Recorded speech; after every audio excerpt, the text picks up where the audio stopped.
আমি আপনাদের পায়ে হাত দিয়ে বলবো, রমজানুল মুবারকে দয়া করে রোজা অবস্থায় ভিডিও দেখবেন না, হোক না মৌলবি বা পীর সাহেব। কারণ পীর মানুষ নাকি অন্য কিছু? আল্লাহর হাবিব ছবি নিষিদ্ধ করেছেন। ছবিওয়ালা, ভিডিওওয়ালা, টিভিওয়ালা, প্রজেক্টরওয়ালা, কুল্লু এক জায়গায়, কুল্লুন মানে সব, মুসাউবিরুন মানে ছবিওয়ালা, ফিন্নার মানে জাহান্নামী।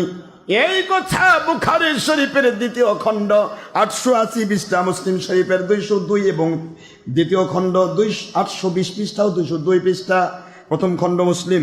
আল্লাহর হাবিব বললেন কুল্লু মুসাওয়াবিরুন ফিন্নার। এই হাদিসটাকে মন্থন করে সারা দুনিয়ার মুসলমানকে বোঝা উচিত। দুনিয়ার কাফের মুশরিক চাইবেন কি করে আমরা আল্লাহর রহমত থেকে বঞ্চিত হয়ে যাব? আমরা নিজেরা কাফের মুশরিকের ওই প্রটোকলে জাতা কলে পিষতে চাই না, ওদের বুলডুজার দ্বারা আমার ঈমান ভাঙতে চাই না। রমজান মাসে দয়া করে ছবিটা দেখবেন না। রাজি আছেন না? খালি খুঁতখুত করে ভিত, ইস দেখলাম না রে, পেট হজম হচ্ছে না রে, ইস। যারা ফেসবুক দেখেন তো খালি ঘুরুস, খালি খালি টানেন, কত কি আসতেছে ভালো ভালো জিনিস, কথা দেখেন না। ফেসবুক মানে তো সুরের জিনিস, ভালো মানুষের জিনিস না। এরপরে হাজার ন্যাংটামি, কত রকমের অ্যাড, টিকটক, মিকমক, টিকপক। শয়তানের বাচ্চা যা করে, সেই শয়তানের বাচ্চার জিনিস ভালো মানুষেরা দেখে। আস্তাগফিরুল্লাহ। ওদের জিন্দেগি হলো ধ্বংস জিন্দেগি, নষ্ট জিন্দেগি। এটা নয় মহিলা নয় পুরুষ, হিজড়া, এলা সব হিজড়া। মহিলা পুরুষকে দেখে হারাম, পুরুষ মহিলাকে দেখে হারাম। এ দেখে কোনটা? ক্লিবলিঙ্গ দেখে। কি কথা বলছে দেখে? সত্য বললে তো দোস্ত বেজা।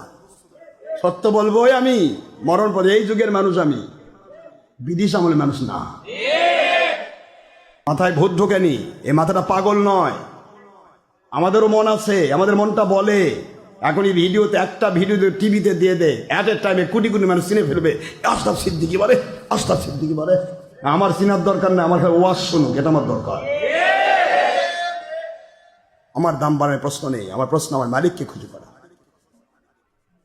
মালিকের সন্তুষ্টির জন্য আপনি কথা বলবেন। 10টি লোক ওয়াজ শুনলে তার ভিতরে আল্লাহ হেদায়েত ঢেলে দিবেন। হেদায়েত হবি না, যাবি কই? আমি আল্লাহ ঢেলে দিব। তুই তো শুনছিস এমন এক ব্যক্তির কথা যে আল্লাহর হুকুম ছাড়া কাজ করে না। ছবি, ভিডিও, টিভি এগুলি কখনোই দিনের বেলা যেন না হয়। দিনের বেলা ছিলবেন না, দাড়ি ছিলবেন না, কথা কোনো দেখেন।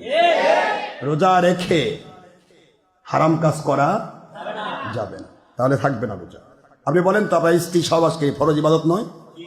রোজা অবস্থায় স্ত্রী সহবাস করলে কেন ফরজ ইবাদত? বোনে একটু চিন্তা করেন তো, একটু ফিকির করেন যে রোজা রেখে নিজের স্ত্রীর কাছে আল্লাহ পাক শুধু না করেছেন, এই জন্য নিজের ফরজ স্ত্রী, ফরজ ইবাদত, আল্লাহর হুকুম, এইটাই আপনার কাছ থেকে কি হচ্ছে, সেখানে আপনি হারাম কাম কেমনে করবেন? নিজের স্ত্রীর কাছে যেখানে আপনি সম্ভব নিতে পারছেন না, সেখানে আপনি পরনারীর ছবি কেমনে দেখবেন? সেখানে কি করে আপনি ভিডিও মার্কা মুন্সির ওয়াজ শুনবেন? ওয়াজ শুনতে গিয়ে ভিডিও লাগে কেন? ও মুন্সিক বলা পারেন না? ভিডিও তো দেখে। আপনি কি জোকার নাকি আপনি নায়ক নায়িকা, গায়ক গায়িকা? আপনি কি গান? ভিডিও তো দেখে, ওয়াজ তো মানে শোনে। কথা বলছেন না কেন? ওয়াজ শোনার জিনিস, এগুলো বুঝবেন ভালো করে। যে মুন্সির ওয়াজ দেখতে হয়, ওটা আল্লাহর জন্য করছে না, ওটা শুধুমাত্র প্যাট আর দলের স্বার্থে ভণ্ডামি করছে। আল্লাহর জন্য করছে না। আল্লাহর জন্য করা হলো শোনা, আল্লাহর জন্য দেখার কোনো দরকারই নেই। সরাসরি দেখতে পারে দেখবেন, না পারলে ওয়াজ শোনেন। কথা বলছেন না কেন? মহিলা দেখতে পাচ্ছেন আমাদের কি হয়েছে, তারা ওয়াজ শুনে তারা হাতে